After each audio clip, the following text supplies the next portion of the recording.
Well, I'd like to give you all an opportunity to ask President Samuelson any questions you might have. Okay.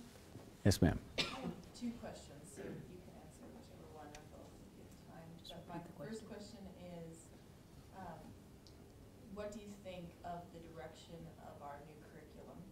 And my second question is, what role do you see medical students playing in education, both with their own education and the education of their peers? Good.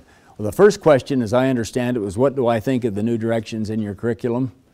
I have to confess I don't think very much about it because I'm not sure that I know all that you're talking about, but I think that in that context we're seeing more student involvement in various ways in the learning circumstance early on.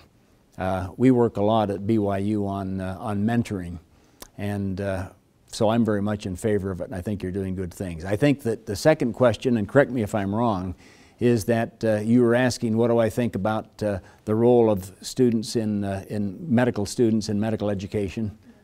Well, first of all, I would say, and this is simplistic, but it sometimes surprises the faculty, it'd be pretty hard to justify them having a job if there weren't for medical students.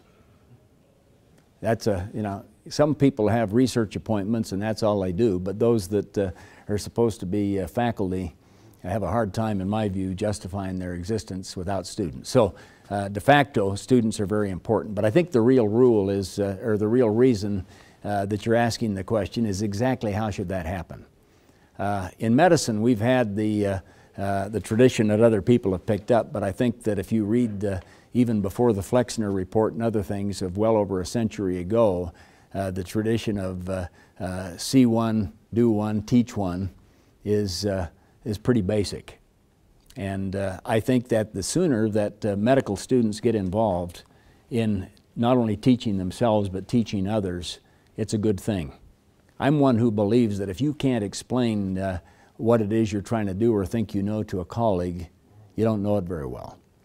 And so I think that the evolution, as I understand it, from the time I was a student, and things were then evolving, as they have been for many, many years, but from more passive learning for the first 2 years to then becoming involved in a more supervised but interactive way in the third and fourth year. I think that hopefully you're now all getting involved from the very beginning. These are generalities, and I won't say more about it, first of all, because I don't know more about it, but second of all, it is quite different in my view, in terms of how you deal with that. I've learned that where I am now. For example, when we talk about creative works with the Department of Dance, it's quite different than talking about creative works in the Department of Physics. And when you think about how wide and complex and differentiated medicine is now, it's quite different in terms of how you might do those things. But I think that it's really a very important thing that medical students have the opportunity, as I think you do, to get involved in the milieu. One of the other things I would say, and now sometimes people think that I'm more focused on research than I ought to be, but for both faculty and for students, I think one of the very best ways to learn and to keep current is to be involved in the process of identifying or creating new knowledge. I would hate to have a physician care for me with what was available and what was known at the time I graduated from medical school over 40 years ago. And so I hope that you will all look for ways not only to learn interactively, but to become very much involved and take opportunities to get involved in the research process, whether it be clinical research or whether it be basic research, or even educational research, perish the thought. There are a lot of those things that you can do that I think will not only be a lot more fun, but will really enhance your career and your contributions. You've had a lot of different leadership roles. I was just kind of curious what are things that you have found to be an effective leader, keys that you would focus on? Well, I think that there are a few things that are important to becoming an effective leader, and I'm not sure that any of them are more important than others or that I identify all of them, but let me give you some things that I think I've learned.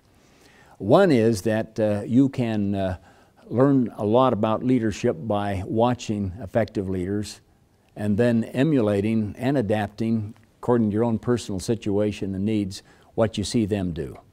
I think one of the reasons that I enjoyed being a faculty member of the School of Medicine so much is because I had the great privilege of being taught and influenced by faculty that clearly cared for me as a person as well as for a student. And they thought it was a privilege to be involved in teaching medical students and residents and so forth. Now that I've been in administrative positions for a lot of years, I've developed a philosophy that is pretty simple, but I think very helpful. And that is that I try to surround myself with people that solve problems rather than create problems. And when I find that folks create more problems than they're solving, then I do what I can to help them find new opportunities.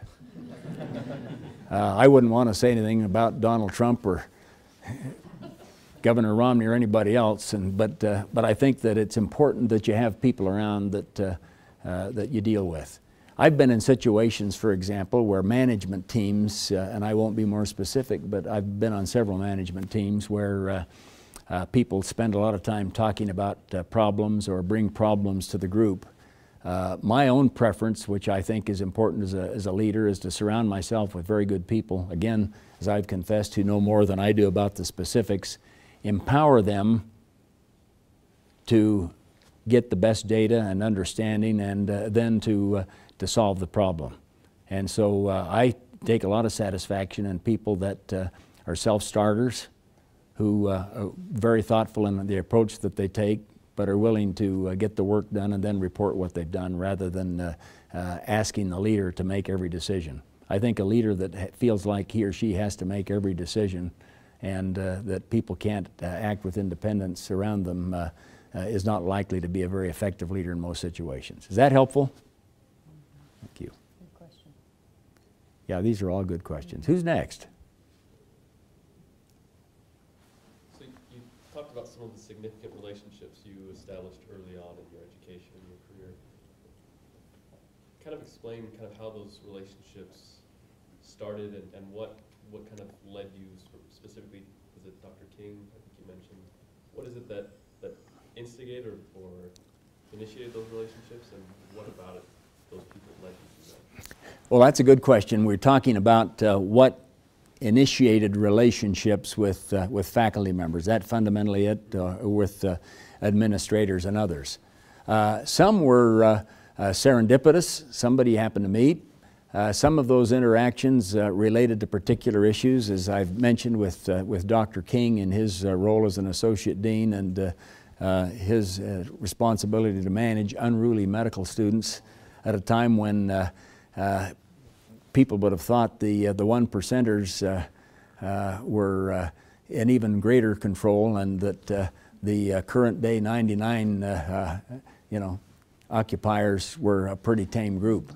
There were a lot of things going on, and even at this university there were demonstrations and other kinds of things, and so the administration was always sensitive to those kinds of things. But I think most of my relationships happened with professors that I initially met in curricular settings. I've happened to meet Dr. John R. Ward that I mentioned because he was also, I think he was kind of a very broadly based fellow. He not only was chief of the arthritis division, as we used to call Division of Rheumatology in those days, but was also professor and chairman of the Department of Public Health, which was the antecedent to family and community. Is it family and community medicine still? Okay, it's been family and preventive medicine. Yeah, I knew I didn't have it quite right. And he was clearly interested in the students, but interested in a lot of things. And there were a group of us that wanted to, for example, start a community clinic with the Community Action Center, and a lot of people didn't know how to do that, and he didn't either, but he encouraged us to find out. And in those interactions, we became quite good friends, and he supported some of those things that we did, but because he was also a rheumatologist and I had such affection for him, that sort of led to that role. Dr. Koita was chief of cardiology when I was a student, and he was clearly friendly to students And he let it be known, I forget exactly how the dean's office did it in those days, but let it be known that he was willing to take some summer students to work on research projects, and I thought that'd be a good idea. And as I talked to people, they liked him and respected him, and he was really not only a very good teacher, but warm and outgoing and very considerate. And so those are the way some of those things developed. That is a good way, I mean, doing research with the faculty. Oh yeah, it really is. Get a much closer relationship. Yeah, and that was a pattern that continued not only through medical school years, but through residency and fellowship. And it was while I was a resident that I became acquainted with a couple of people. Bill Kelly, did you ever know Bill? Sure. Bill was my division chief when I was a postdoc, and Dr. Weingarten, James B. Weingarten, was chairman of the Department of Medicine. And I got so that I respected them and met them when I was doing the clinical part of my early training, and it led to conversations and encouragement, and then finally recruitment to work in the laboratory with them. So that's how it worked for me, and I think that you can find those kinds of opportunities. You're not going to find anybody that's perfect, at least I never have, but you're going to find a lot of people that are really very good, very bright. And if somebody shuts you down, then you look for somebody else. But you need to recognize that you may have some preconceptions about the best way to have those things happen that may not be exactly true.